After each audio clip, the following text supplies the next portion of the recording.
Good morning, Montfortians. Let's start with today's topic, that is Bohr's model. As you all know, in previous videos we have discussed about the drawbacks of Rutherford's model.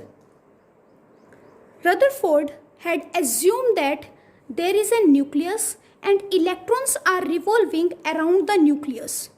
While revolving, they lose energy. If electron will lose energy, then within a fraction of a second they will fall into the nucleus. But it didn't happen. So, in order to explain this and other drawbacks of Rutherford's model, Bohr gave his model. And he said electrons will revolve around the nucleus in its fixed orbit. And as long as they will revolve in this fixed orbit, they neither gain energy nor lose energy. Means energy will be same. And they doesn't fall into the nucleus. So this was the explanation that was given by Bohr. So now let's study in brief its postulate one by one. So the postulates are: first, an atom consists of a small heavy positively charged nucleus in the center and the electrons revolve around it in circular orbits. Like there is a nucleus in the center and electrons will revolve around it in the circular orbits. These orbits will have fixed energy and they are known as energy levels or stationary states. They are represented by 1, 2, 3, 4, K, L, M, N or E1, E2, E3 and E4. The numbers 1, 2, 3, 4 are also known as principal quantum numbers. And energy of an electron in different orbits can be calculated by the formula called Bohr's formula.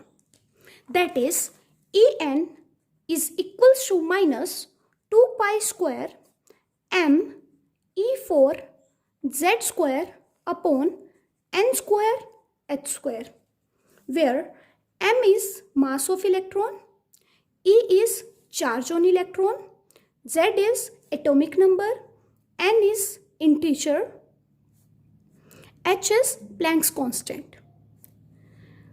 2 pi square me4 upon h square is known as Rydberg's constant and whose value is 2.18 into 10 raised to the power minus 18 joule.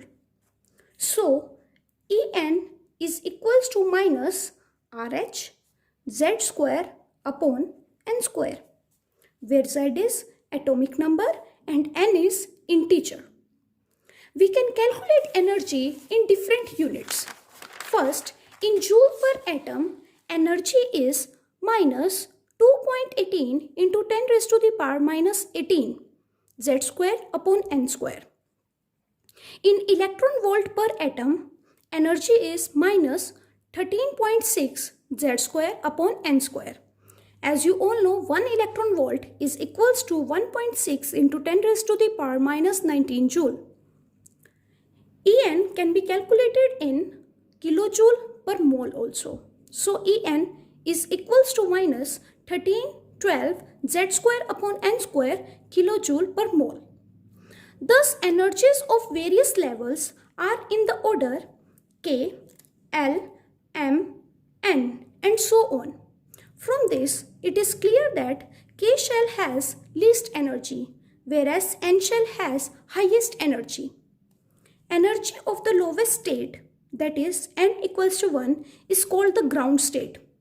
When n is equals to 1, that state is known as ground state. And the radii for the different energy levels we can calculate by the expression Rn is equals to A naught n square upon z, where z is an atomic number, n is an integer. So, if z is equals to 1 and n is equals to 1, then Rn is equals to A naught and A naught is equals to 52.9 picometer. So Rn value will also be 52.9 picometer. And this is the radius for the Bohr's orbit. This is the radius for the Bohr's orbit. So, like energy and radius, we can also calculate velocity of an electron in different orbits by the expression Vn is equals to V naught Z upon N, where V naught is equals to 2.19 into 10 raised to the power 6. So, Vn is equals to 2.19 into 10 raised to the power 6 Z upon N. So, with this expression, we can calculate the velocity of an electron in different orbits. Third, since the electron revolve only in those orbits which have fixed value of energy, hence, electrons in an atom can have only certain definite values of energy and not any of their own. Means energy of an electron is quantized. Energy of an electron is quantized. Fourth, like energy, the angular momentum of an electron in an atom can have definite values. Angular momentum is mvr. And an electron can have only certain definite values of angular momentum and not any of their own. Means mvr is equals to nh upon 2 pi, where n is 1, 2, 3 and so on. Fifth, an electron does not lose or gain energy when it is present in the same shell. Means electron neither lose energy nor gain energy when it is present in the same shell. Sixth, when an electron gain energy, it get excited to higher energy level. Like this, here electron is gaining the energy, and if it is gaining the energy, it will excite to the higher energy level. And when it will de-excite means it will jump from higher energy level to lower energy level. So when it will de-excite, it will lose energy in the form of EM waves, electromagnetic radiation, and come to the lower energy level. So now you all have seen hydrogen has a negative energy. So now we will discuss what does negative energy for hydrogen atom means. This negative sign means that the energy of the electron in atom is lower than the energy of the free electron at rest. Means when the electron is at distance infinity from the nucleus, there is no force of attraction on the electron by the nucleus. Hence, the energy of the electron at distance infinity from the nucleus is taken as 0. As the electron moves towards the nucleus, it experiences a force of attraction by the nucleus. As a result, some energy is given out, because you know when electron will move from higher energy level to lower energy level, it will lose energy. So when an electron is moving towards the nucleus, it is moving from higher energy level to lower energy level. So some energy is given out, since its value was already 0. Hence now it becomes negative. Further, as the electron comes more and more close to the nucleus, the attraction increases and more energy is released. Hence, the energy of electron becomes less and less. This explains why the energy decreases as we move from outer to the inner levels. That is why hydrogen has a negative energy. As you all know that energy is absorbed or emitted when electron excite or de-excite respectively. The energy gap or difference in energy between the two orbits is given by the expression, that is delta E is equals to E2 minus E1. And you all know general expression of energy is minus RH upon n square. So let's put the value of energy in this equation. So it will be delta E is equals to E2 will be minus RH upon N2 square minus E1 is minus RH upon N1 square, where N2 is a final state, N1 is a initial state. Now let's take RH common. After taking RH common, what will left? 1 upon minus 1 upon N2 square minus minus plus 1 upon N1 square. Now I can write it as RH 1 upon N1 square minus 1 upon N2 square, where RH is a Rydberg's constant, which is equals to 2.18 into 10 raised to the power minus 18 joule.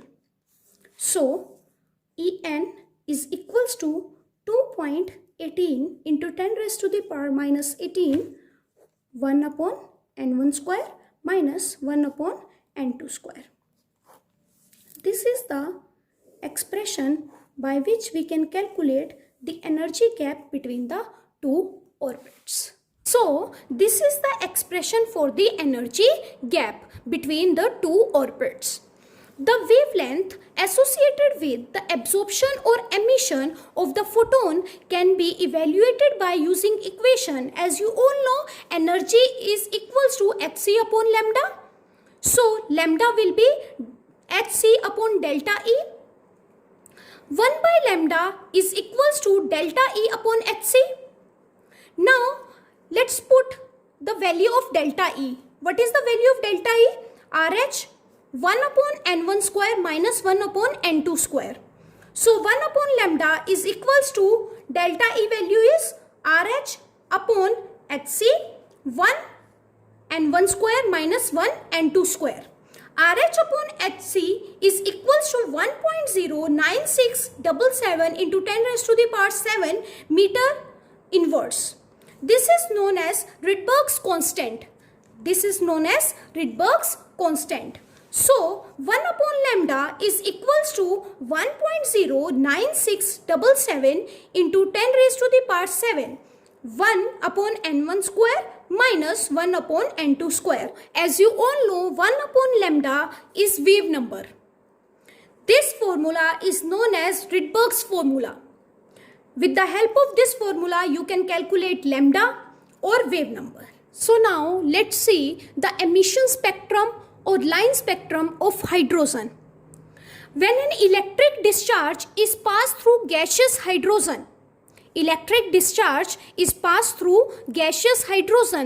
hydrogen molecule dissociate and the energetically excited hydrogen atom produced that emit EM radiation of discrete frequencies.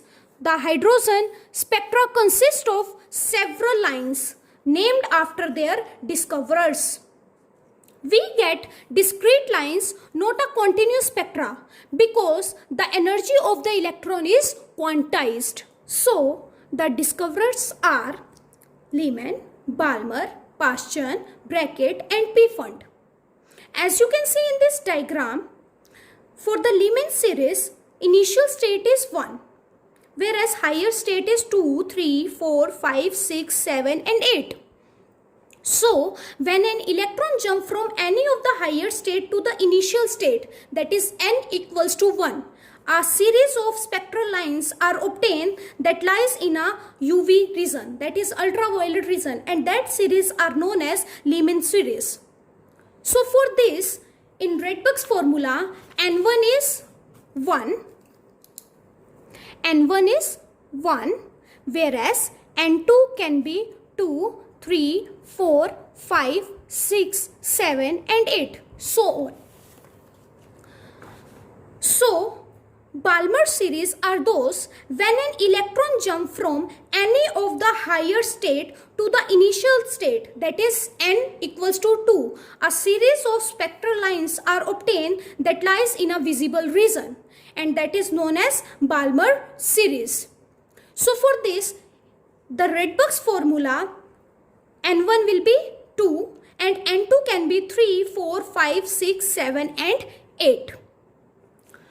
For Paschen series, the initial state is N3, whereas final state can be 4, 5, 6, 7 and 8. So when the electron are jumping from any of the higher state to the initial state, that is n equals to 3, a series of spectral lines are obtained that is lie in the IR region, infrared region, and that series are known as Paschen series. So for this, in Rydberg's formula, N1 is 3, whereas N2 can be 4, 5, 6, 7 and 8.